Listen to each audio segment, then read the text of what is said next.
अगर आप भी चाहते हैं कि आरसीएम म्यूजिक के वीडियो सबसे पहले आप तक पहुंचे, तो लाल बटन को दबा के चैनल को सब्सक्राइब जरूर करें और साथ में बेल आइकन को दबाना ना भूलें।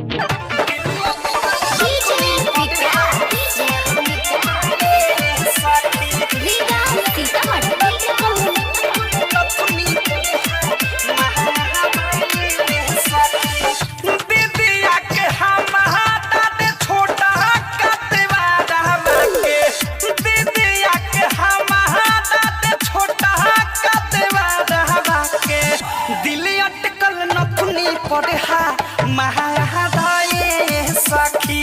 कहे करी तुहारा से प्यार सखी दीदिया के हमारा छोटा का देवारा के दीदिया के हमारा छोटा का देवारा के दिल अटकल नथुनी पर है महारा ये सखी कहे करी तुहारा से प्यार सखी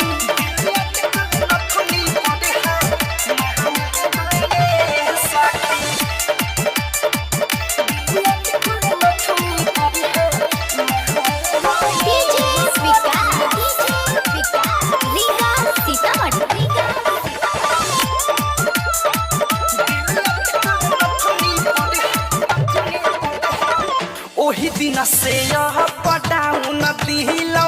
कद कह दे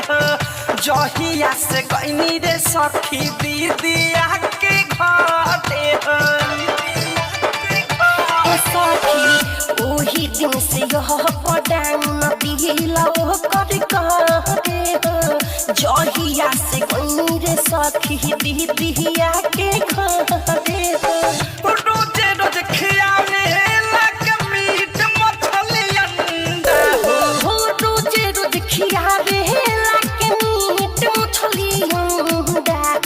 संगे संगे दाल भातिया चाहे सखी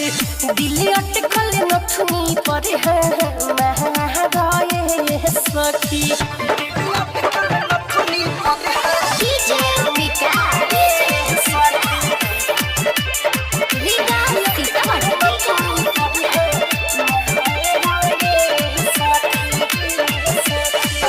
जहिया से देखले बाटे मोहन ओकर बेकाबूबा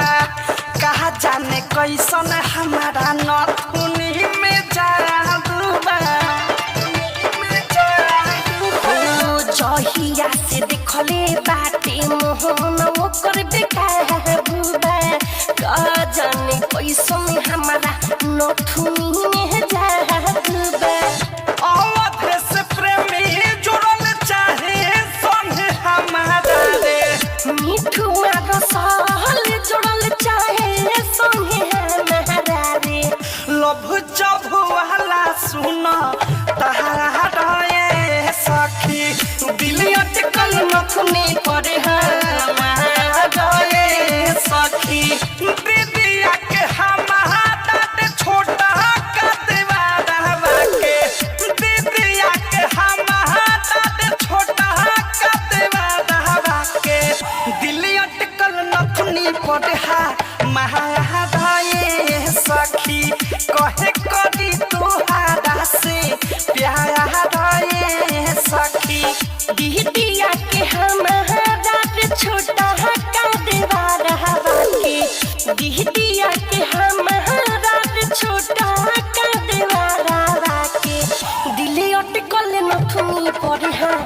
महाराये सखी कहे करी तुहारा से प्यार सखी। डाउनलोड कीजिए RCM music official app play store से। आरसीएम म्यूजिक के सारे